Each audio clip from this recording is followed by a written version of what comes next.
Hello, and good morning, good afternoon, and good evening to you. Wherever you are in this world, I wish you well. Welcome to another episode of the Sacred Raven podcast. Grab yourself a nice cup of tea and let's get cozy. For context, I have been working with angels since 2010, and I have since been married and divorced. Those two are connected. I would like to share a story with you. In the summer of 2008, I met my ex-husband. That autumn, he informed me of an inherited medical condition. He had a bicuspid aortic valve. I never felt anxious or saddened by that fact, but I felt the urge to coax him into making an appointment with a cardiologist, as he hadn't had that checked in 10 years or so. In the summer of 2009, we bought a condo and moved in together. That October, he proposed. I continued pushing him into making that appointment. In the beginning of September of 2010, I received an angel reading from a lovely woman named Anna. She and I rolled in the same circles. As I sat down at the table, the first words out of her mouth were, "Why aren't you doing this? You should be doing this type of work." I informed her that I had been used to providing readings to people I know, such as family and friends. I didn't have the confidence to provide readings to the public for fear of being wrong and then possibly ridiculed. She referred me to Karen Polino Correa, a woman who taught an angel messenger certification course. Later that day, I decided to take her advice and step out of my comfort zone. I emailed Karen. As it turned out, her next class was starting that following Saturday, and there was one spot left. I felt like that was a sign for me to enroll, so I did. That course lasted 4 months, and by the end of it, I felt like I was launched so much further down my spiritual path. I gained the confidence to read the public, and I learned how to get in touch with angels and ascended masters. A whole new world opened up. A world that I fully embraced. In January of 2011, I started including angelic energy into my healings, specifically working with Archangel Raphael the majority of the time. And I began working part-time at a metaphysical shop, providing readings to their customers. I used tarot and angelic oracle decks to connect, and it worked out quite well. And I still pushed him into making that cardiologist appointment. He finally listened. He researched and called the office of a local cardiologist and got an appointment a few months later. 9 a.m. on Friday, April 15th, 2011, to be exact. The morning of our wedding. Because I was in full preparation mode for our wedding, I did not attend the appointment with him.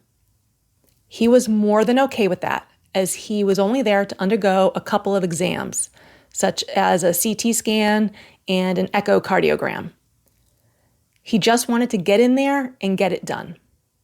He was back at the condo a couple hours later, and all went well. He informed me the doctor would call him with the results the following week. Our wedding went well. We took a few days off from work.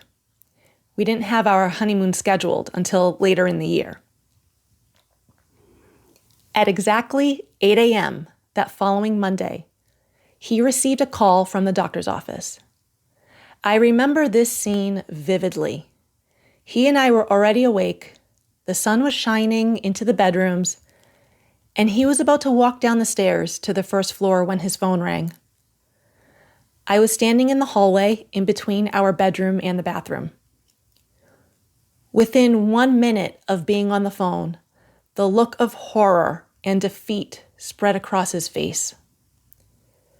The cardiologist informed him he needed open heart surgery. His heart valve was leaking in on itself well more than it should for a 30-year-old. He got off the phone and started crying.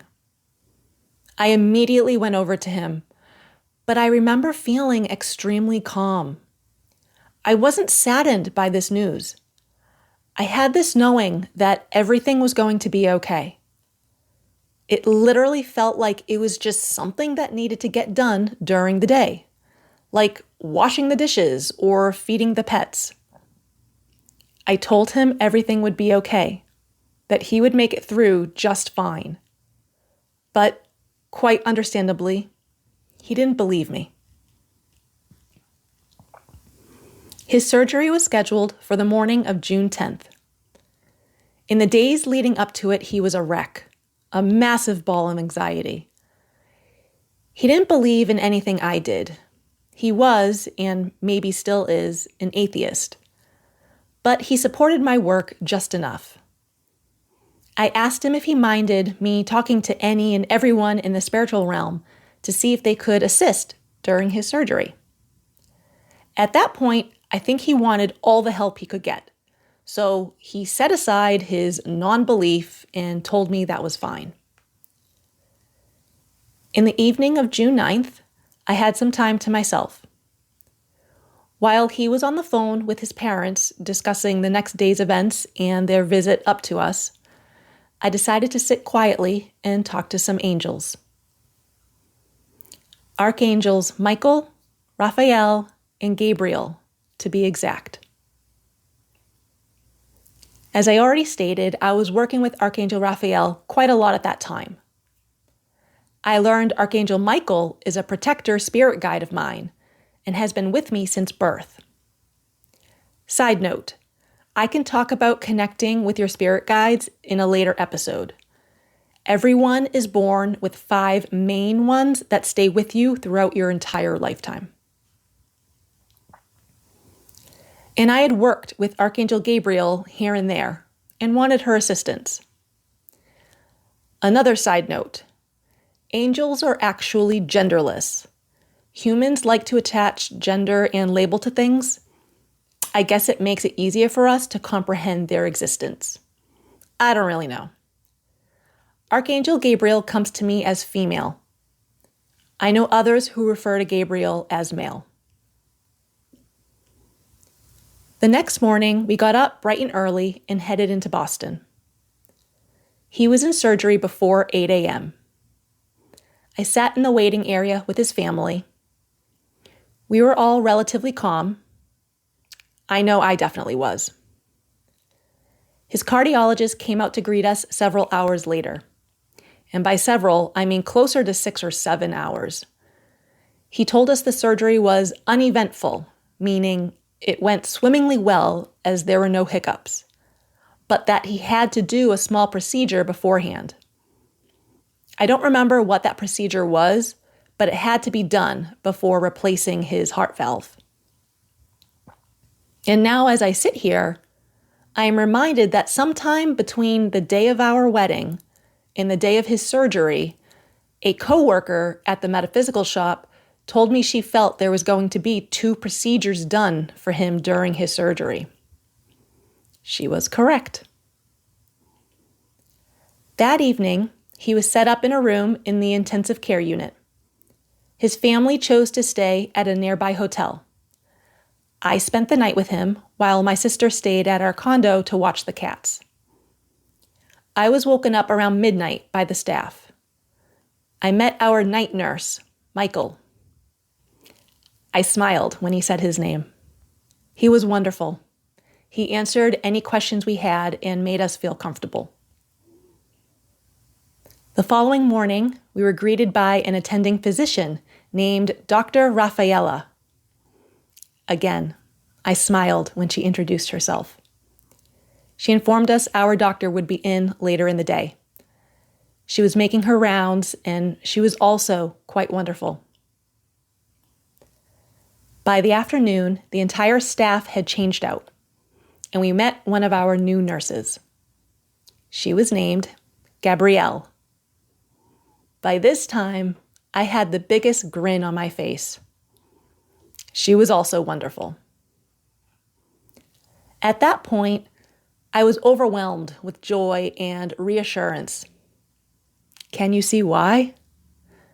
Not only did I ask for angelic assistance, but I received it specifically from the 3 angels I connected to. They showed up in the staff at Brigham and Women's Hospital, which, by the way, is a phenomenal hospital. I highly recommend that establishment, as well as Tufts. Their presence not only reassured me that I was on the right path and doing the right thing, but that is real. Angels, ascended masters, sentient beings, they are all real. They may show up in the weirdest of ways, or they may show up in the most specific ways with people who have their names, but they show up. And I told him about the angelic request I made. I told him who I specifically contacted, and I pointed out how they showed up. And while it didn't sway his beliefs one bit, he thought that was cool. I still connect with Archangels Michael, Raphael, and Gabriel. I talk to Michael quite a lot. I like to check in with him from time to time. And if I'm in the mood to use my spirit board, I always ask that he filters out any negative entities. I admit I haven't worked with Raphael much since I stopped being a massage therapist.